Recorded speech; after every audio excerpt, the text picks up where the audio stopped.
Good evening. Tonight's bedtime story is called The Underwater City. So pull your blanket close, take a deep breath, and let your mind drift into the deep blue world beneath the waves. The city beneath the sea. Far below the surface of the Indian Ocean lies a city like no other Kremenos. If you woke up inside a small apartment in its downtown district, you might think you were in New York or Tokyo. Through the window, glass towers stretched toward an artificial sky, and the steady hum of millions of people filled the air. But from the top floor of a building at the corner of First Avenue and First Street, you could spot both the Eiffel Tower and the Empire State Building at once. Kremenos wasn't just a city, it was a mosaic of the world's greatest places. In a short walk, you could pass Toronto's CN Tower, Prague's Dancing House, and even the Gateway Arch of St. Louis. Yet, the most extraordinary sight appeared when you looked up. There were no drifting white clouds, no rainstorms rolling in, no umbrellas, no coats. The weather was always calm and mild, because Kremenos was built under the ocean. A hidden wonder. The city had been built in the year 2300, a collaboration among 30 nations determined to create a new paradise. For nearly half a century, it was known as the most beautiful place on earth. Its name came from the Greek word krimenos, hidden. Artificial lights mimicked sunrise and sunset. Most of the city's food came from the surface, but hydroponic farms near the city's edge produced enough to feed its millions of residents. It was about the size of Shanghai and home to over 30 million souls. John, the man who cleaned the sky. John was among the first generation born in Kremenos. His parents had moved there soon after construction finished off the coast of Madagascar. As a boy, he often wondered what life above the water looked like. His parents told him stories of mountains, forests, and the wind that rustled through real trees. But as he grew older, he stopped wondering. Everything he could ever want was already down here. He became a glass cleaner at 15, a job he had kept for nearly 50 years. Every morning his work tablet pinged with the day's schedule, which panels of the massive glass dome needed polishing. He had cleaned nearly every street in Kremenos, and retirement was now only 6 months away. He knew every neighborhood, where to get the best pizza in New York, which rooftop in Little Tokyo had the clearest view of the fish schools outside, and which park bench offered the most peaceful breeze from the city's giant air filters. He loved his work, but what he dreamed of most was rest, to finally sit on the sandy shores of Little Lisbon, a neighborhood whose beaches he had cleaned for years. He imagined himself sitting there barefoot, not to work, but simply to be. The morning light, one morning, the day he was to meet his new assistant, John's alarm rang at 5. He rose slowly and opened the blinds. The city outside glowed softly in the early light. The sun hadn't risen yet. The dome lights were still dim, but the neon reflections from nearby towers painted his room in gentle blues and purples. He lived in the Chicago district, known for its powerful ventilation fans that imitated the feeling of wind on your face. Breakfast was simple: oatmeal, milk, and dried seaweed. After a cold shower, he slipped into his blue uniform with his name stitched neatly on the chest. When he stepped out into the corridor, the air smelled faintly of salt and steel. Outside, the artificial morning brightened.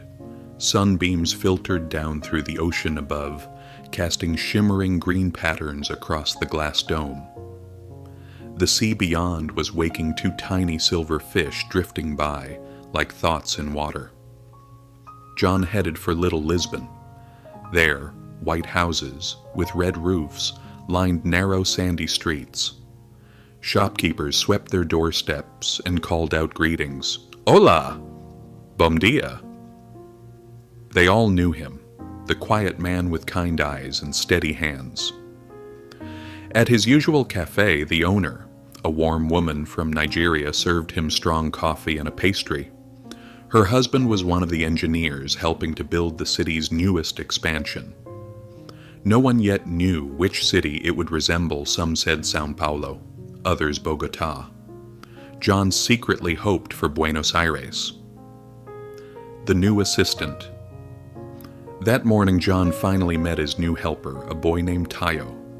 Tayo was 16, shy, and soft-spoken. His family had just moved from Porto, one of the newest surface cities still thriving above the sea. He was homeschooled, and this was his first real job. In the mornings, he would work with John. In the evenings, his parents would teach him math and literature. When John first saw him, he smiled. The boy reminded him of himself, curious, uncertain, but full of quiet energy. "Good morning," John said kindly. Tayo nodded. "Good morning, sir." "Just call me John," he replied with a grin. Together they began their rounds. John showed him how to check for cracks in the glass, how to move the inspection lamp in smooth circles, and how to record each panel's condition. Tayo watched carefully, his eyes wide with wonder as he peered through the thick glass at the glowing blue world beyond.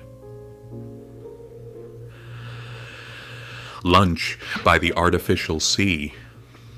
By midday, the streets near Lisbon Beach were alive. Children chased a floating ball that rolled softly across the sand. Couples walked hand in hand, and shopkeepers laughed as they sold fruit grown in the hydroponic farms at the city's edge. John and Tayo sat by the shore to eat their sandwiches. The sand was warm under their boots, heated gently by the panels below. For a moment, it felt almost like the surface world. Tayo broke the silence first. "Is it true," he asked, "and that the water outside could crush us in seconds?" John chuckled. "Not with this dome around us. It's 3 meters thick, made of diamond-reinforced glass. The pressure outside could flatten a ship, but not this." Tayo nodded slowly. "It's beautiful, though," he said, staring at the drifting fish beyond the glass. "It is," John agreed. "But after 50 years of cleaning it, you start to forget how amazing it is." Tayo glanced at him. "Do you ever want to leave? Go to the surface?" John paused. "I used to. Now, I'm not sure." The gift of sardines. Just then a woman approached, carrying a small basket of food wrapped in a towel. "Tayo," she called warmly. It was his mother. She smiled at John and offered him a package. "Fresh sardines and bread," she said in a soft Portuguese accent, "for helping my son." John thanked her politely.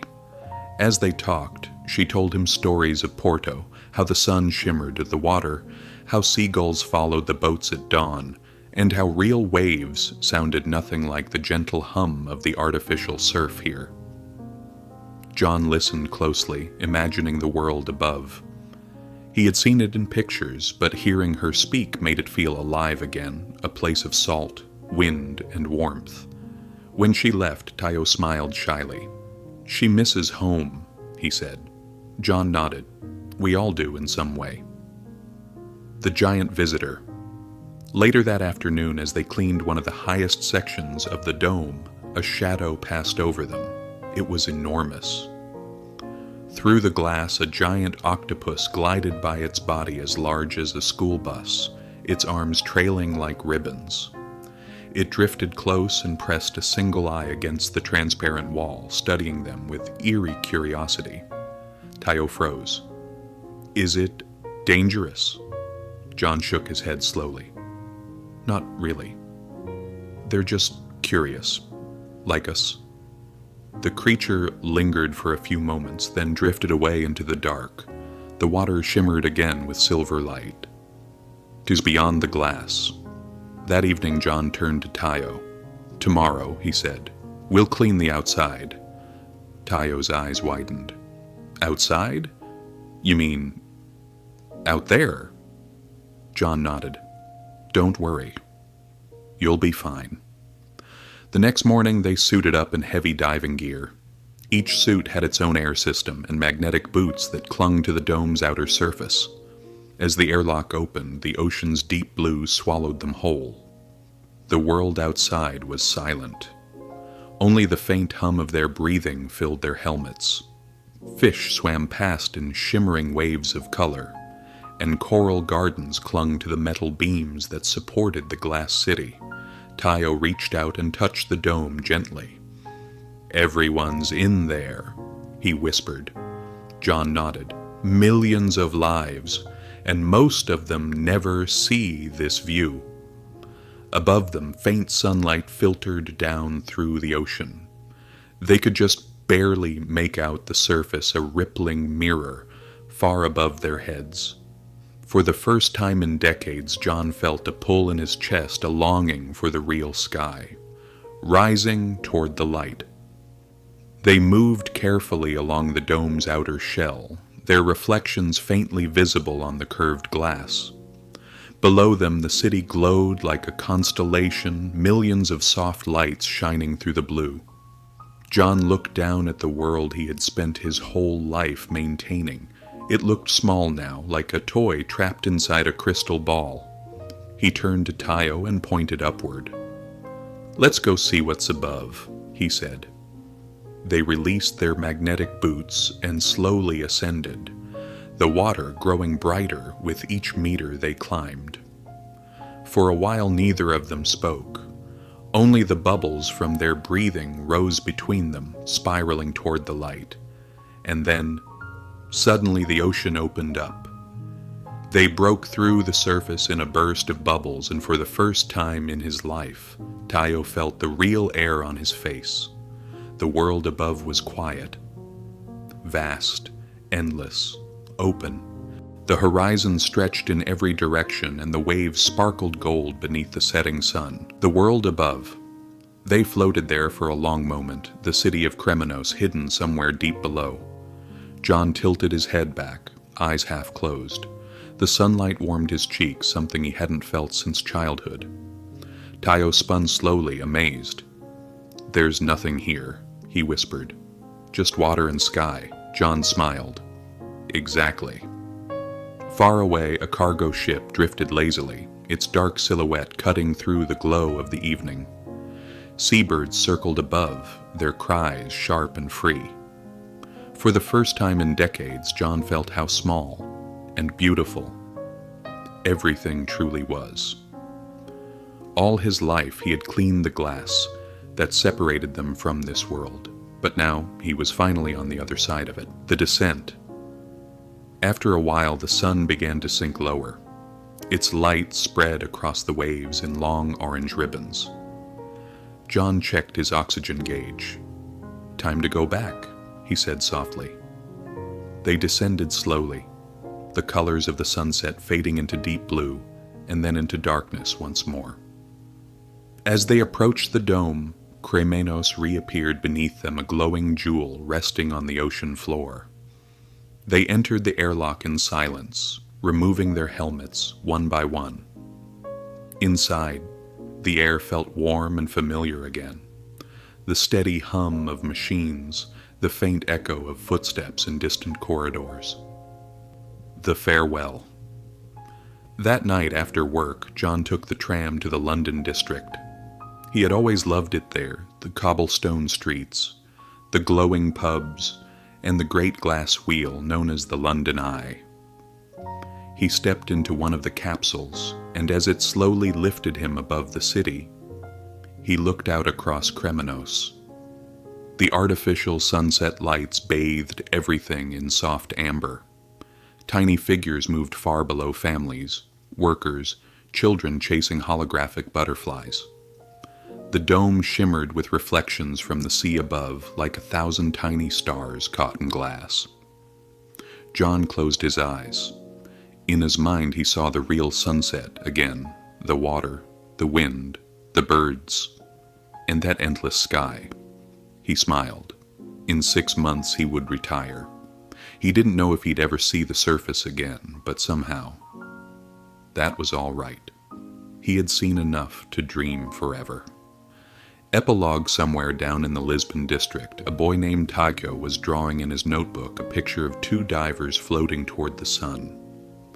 Above them, waves shimmered gold. Below, the city glowed like a second sky. And in that drawing, you could almost hear the whisper of the sea and the soft hum of a city hidden beneath it, the city of Kremenos, the underwater city.